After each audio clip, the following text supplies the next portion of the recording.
यवतमाळ जिल्ह्याला हवामान विभागानं उष्णतेचा ऑरेंज अलर्ट दिला। मागील 3 दिवसांपासून यवतमाळ जिल्ह्यात तापमानात सातत्यानं वाढ होते। उष्णतेचा पारा 44 ते 45 अंशांच्या पुढे जातोय। उष्णतेच्या लाटेमुळे दिवसा घराबाहेर पडणं कठीण झाले। रात्रीच्या तापमानात कमालीची वाढ झाली।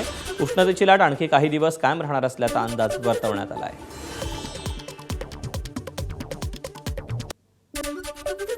यवतमाळ जिल्ह्याला हवामान विभागाने 3 दिवस ऑरेंज अलर्ट दिला होता। त्यानुसार जर पाहिलं तर यवतमाळ जिल्ह्यात गेल्या 3 दिवसापासून तापमानाचा पारा हा 44-45 अंशाच्या वरती गेला होता आणि आता जर पाहिलं तर 45.4 अंशावरती हा पारा जाताना दिसत आहे। त्यामुळे जिल्ह्यातील नागरिक जे आहेत ते सकाळच्या सत्रात आपले कामे आटोपण्यावर जास्त भर देण्यात येत आहेत। गेल्या मागील 4 ते 5 वर्षापासून सातत्याने तापमानात वाढ होत आहेत। साधारणतः पाहिलं तर 44 अंशापर्यंत असलेला पारा जो आहे तो यावर्षी पहिल्यांदाच 46.8 अंशावरती गेला होता आणि आता गेल्या 4 ते 5 दिवसापासून जर पाहिलं तर सातत्याने हा पारा 44-45 अंशावरती असताना आपल्याला दिसत आहे। उष्णतेच्या लाटेमुळे दिवसा घराबाहेर पडणेही नागरिकांचे कठीण झाले आहे। सोबतच जर पाहिलं तर किमान तापमानात रात्रीच्या याच्यातही वाढ झाली आहे। रात्रीचं तापमान जर पाहिलं तर 32 अंशापर्यंतही पोहोचल्याचं आपल्याला पाहायला दिसून येत आहे आणि त्यामुळे दिवसभर उकाडा आणि रात्रीसुद्धा उष्ण वारे आपल्याला वाहताना दिसून येत आहेत। त्यामुळे नागरिकांची जी आहेत ते चांगलीच उष्णतेच्या झळामुळे तापमानामुळे लाटा सोसाव्या लागत आहेत। एकंदरीत जर पाहिलं तर नागरिकांनी सकाळच्या सत्रात कामे आटपावीत। डोक्यावरती शेला रुमाल बांधूनच घराबाहेर पडावे। भरपूर पिण्याच्या पाण्याचा उपयोग करावा आणि शक्यतोर उन्हाच्या दुपारच्या सत्रात बाहेर पडू नये असे आव्हानही जिल्हा प्रशासनाकडून करण्यात आले आहेत। एकंदरीत जिल्ह्याची जर परिस्थिती पाहिली तर प्रत्येक ग्रामीण आणि शासकीय रुग्णालयामध्ये उष्माघाताचा कक्षही स्थापन करण्यात आला आणि त्या ठिकाणी सर्व सुसज्ज व्यवस्थाही ठेवण्यात आली आहे। निलेश फाळके, एबीपी माझा, यवतमाळ। गोंदिया जिल्ह्याचं तापमान गेल्या काही दिवसांपासून 45 अंशांवर पोहोचलं। परिणामी जनजीवन विस्कळीत झालं। त्यामुळे गोंदिया जिल्हा प्रशासन आणि आरोग्य विभाग सज्ज झाला असून गोंदियात प्रत्येक आरोग्य केंद्रात उष्माघात केंद्र तयार करण्यात आले। शेतीची कामं किंवा इतर कामं ही सकाळी किंवा संध्याकाळी करावीत असं आवाहन जिल्हाधिकारी मंगेश गोंदावले यांनी नागरिकांना केलं आहे। हीट स्ट्रोकच्या अनुषंगाने ज्या काही काळज्या घेणं गरजेचं आहे त्या घेतल्या पाहिजेत। साधारण दुपारी 11 वाजल्यापासून 4 वाजेपर्यंत उन्हाचा प्रादुर्भाव खूप जास्त असतो।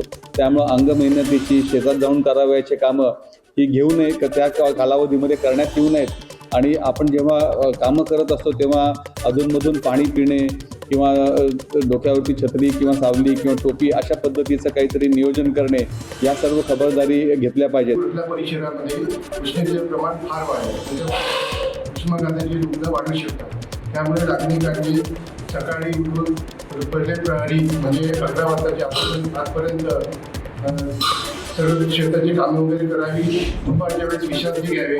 सायंकाळच्या वेळेस परत 4-5 मिनिटं कामं करावी। परत जास्त वेळेपर्यंत कामं करावी, नंतर घरी राहावं। त्याचप्रमाणे सावलीच्या खाली झाडाच्या खाली सावलीमध्ये कामे करावी। काही घरी उन्हामध्ये जास्त जाऊ नये, फिरू नये। बाहेर जाताना डोक्यावर टोपीचा वापर करावा, गमछाचा वापर करावा। गोंदिया जिल्ह्यात उन्हाचा तडाखा प्रचंड बसतोय आणि अशातच जनगणनेचं कार्य करणारे शिक्षक सकाळच्या वेळेला कार्य करतायत। शिक्षक सकाळी प्रत्येक घरी जाऊन जनगणना करतायत। सध्या शिक्षक हे घरांची संख्या आणि सदस्यांची संख्या आणि घरातील सुखसुविधांची माहिती घेत असून ती माहिती ऑनलाईन ॲपद्वारे भरत आहेत।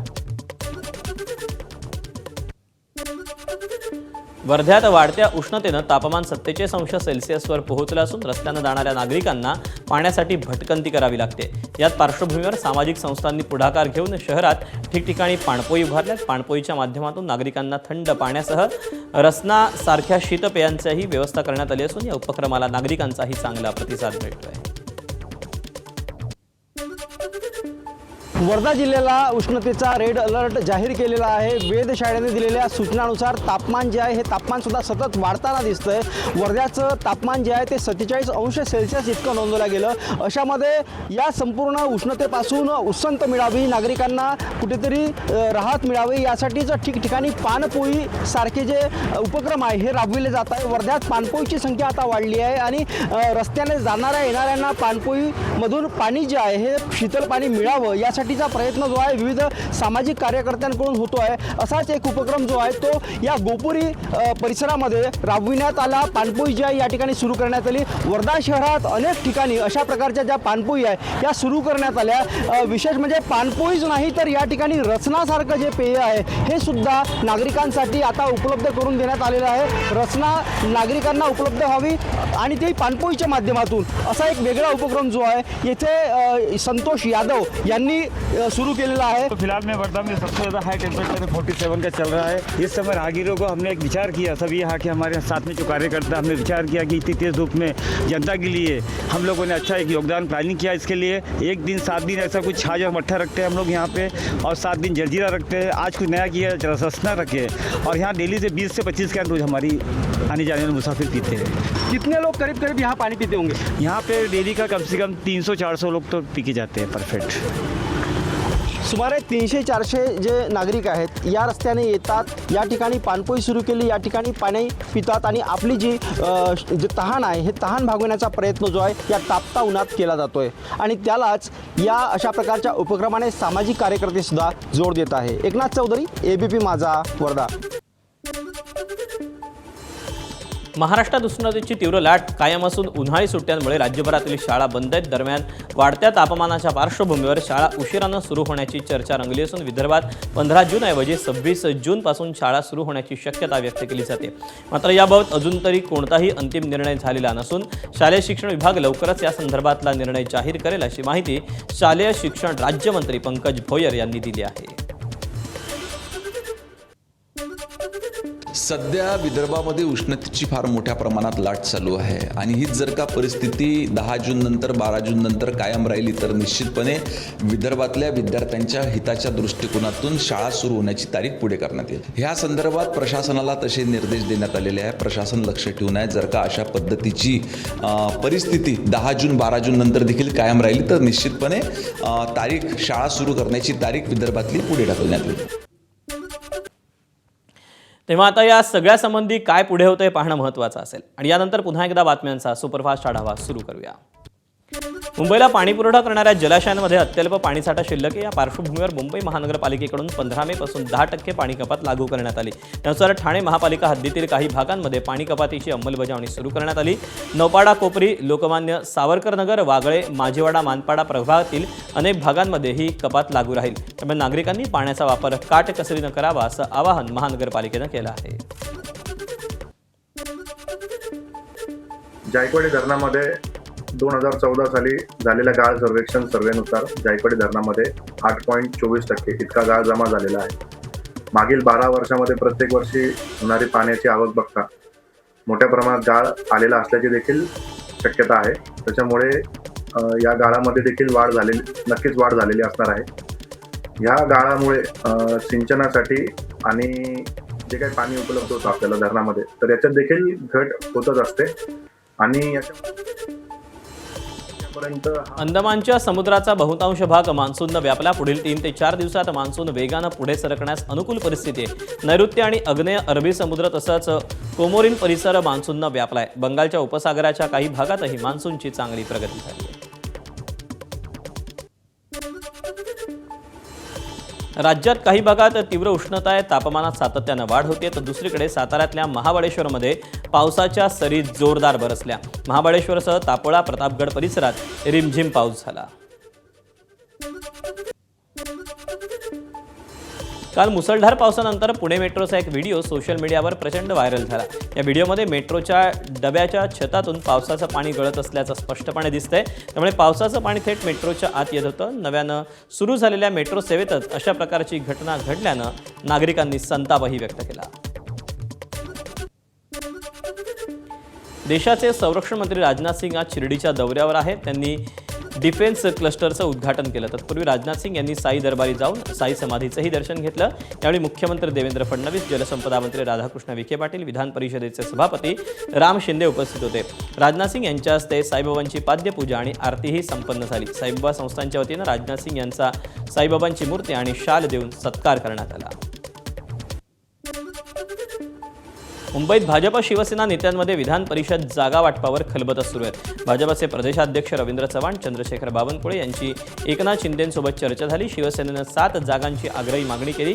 काही जागांच्या अदलाबदलीची शक्यता वर्तवण्यात आली असून या सगळ्याबाबत चर्चा होईल अशी माहिती सूत्रांनी दिली. रायगड, रत्नागिरी, सिंधुदुर्ग जागांवर शिवसेनेनं दावा सांगितला. शिवसेनेनं दावा केलेल्यांपैकी काही जागा सध्या राष्ट्रवादी आणि भाजपकडे आहेत. वळूया पुढच्या बातमीकडे.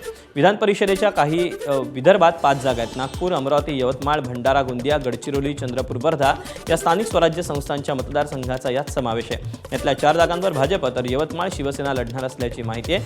विदर्भात राष्ट्रवादीची ताकद नाही, त्यामुळे या 5 पैकी एकही मतदारसंघ राष्ट्रवादीला जाणार नाही. दुसरीकडे महाविकास आघाडीचा विचार करता गडचिरोली, चंद्रपूर, वर्धा या मतदारसंघ सोडला तर उर्वरित ठिकाणी महाविकास आघाडीला उमेदवार मिळत नसल्याची चर्चा आहे.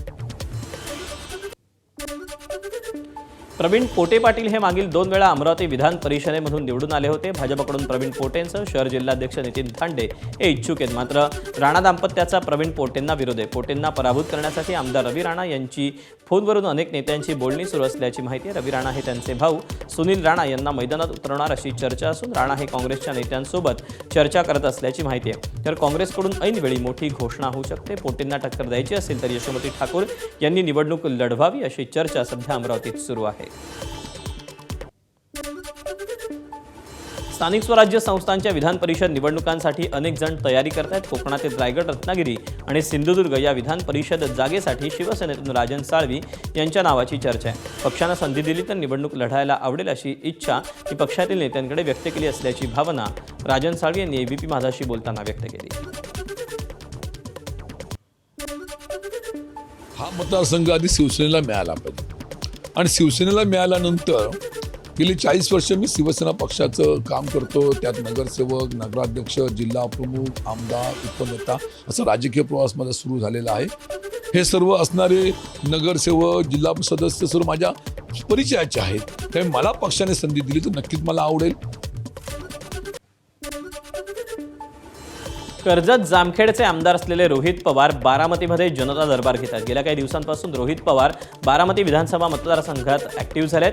त्याचा पुढचा टप्पा म्हणजे रोहित पवारांनी आज जनता दरबार घेतला. बारामतीचा पुढचा दादा कोण हे ठरवण्यासाठी आणखी एका दादाची बारामतीत भर पडते अशी चर्चा आहे. रोहित पवार ही तयारी 2029च्या दृष्टीनं करत आहेत का असा सवाल या निमित्तानं उपस्थित होतो. कॉक्रोच जनता पार्टीचे संस्थापक अभिजित दिपके यांना धमक्या आल्यात. त्यामुळे अभिजित दिपके यांच्या कुटुंबियांना पोलिसांकडून संरक्षण देण्यात आलं. अभिजित दिपके यांचे कुटुंब सध्या संभाजीनगरमध्ये राहतं. कॉक्रोच जनता पार्टीची वेबसाईट बंद झाल्याचा संस्थापक अभिजित दिपके यांनी दावा केला. सरकारनं आमची वेबसाईट बंद पाडली असा आरोप दिपके यांनी केला. 10 लाख सदस्यांनी वेबसाईटवर नोंदणी केली होती. धर्मेंद्र प्रधान यांची राजीनाम्याची मागणी करणाऱ्या एका याचिकेवर 6 लाख सदस्यांनी स्वाक्षरी नोंद केली होती. सरकारला कॉक्रोच जनता पार्टीची इतकी भीती का वाटते असा सवाल त्यांनी विचारला. साताऱ्यात युवकांनी आज जिल्हाधिकारी कार्यालयासमोर लक्षवेधी आंदोलन केलं. देशातील युवकांबाबत कथित अवमानकारक वक्तव्य केल्याच्या निषेधार्थ संघटनेच्या वतीनं झुरळाचा पेहराव करून हे आंदोलन करण्यात आलं. साताऱ्यात राजकारण आणि क्रिकेटचा थरार एकाच मैदानात पाहायला मिळाला. छत्रपती शाहू स्टेडियमवर मंत्री शिवेंद्रराजे भोसले क्रिकेट चषकाला दणक्यात सुरुवात झाली. यावेळी मंत्री शिवेंद्रसिंगराजे भोसले यांनी बॅट हातात घेऊन मैदानात जोरदार फटकेबाजी करत चौकारात षटकारांची आतषबाजी केली. तर दुसरीकडे आपल्या खास राजकीय शैलीत नगरसेवकांनाही कानपिचक्या दिला. उदयनराजे आणि मी अंपायर, कोण कच्चा लिंबू, कोण आऊट आणि कोण नॉट आऊट ते आम्हीच ठरवतो असं शिवेंद्रराजे म्हणाले. तर सातारा नगरपालिकेत काही दिवसांपूर्वी मंत्री शिवेंद्रराजे भोसले यांची नगरविकास आघाडी आणि खासदार उदयनराजे भोसले यांची सातारा विकास आघाडीच्या नगरसेवकांमध्ये खडाजंगी झाली होती. नंतर मंत्री शिवेंद्रराजे भोसले यांनी चांगलीच फटकेबाजी केली. शिवसेना आदिवासी विकास विभाग आणि आधार प्रतिष्ठानतर्फे पालघरच्या बोईसरमध्ये 201 जोडप्यांचा सामूहिक विवाह सोहळा पार पडला. राज्यमंत्री योगेश कदम यांच्या उपस्थितीत पार पडलेल्या या सोहळ्यात उपमुख्यमंत्री एकनाथ शिंदे यांनी व्हिडिओ कॉलद्वारे नवविवाहितांना शुभाशीर्वाद दिले. आदिवासी समाजातील आर्थिक दुर्बल घटकांसाठी आधार प्रतिष्ठान दरवर्षी या सोहळ्याचं आयोजन करतं.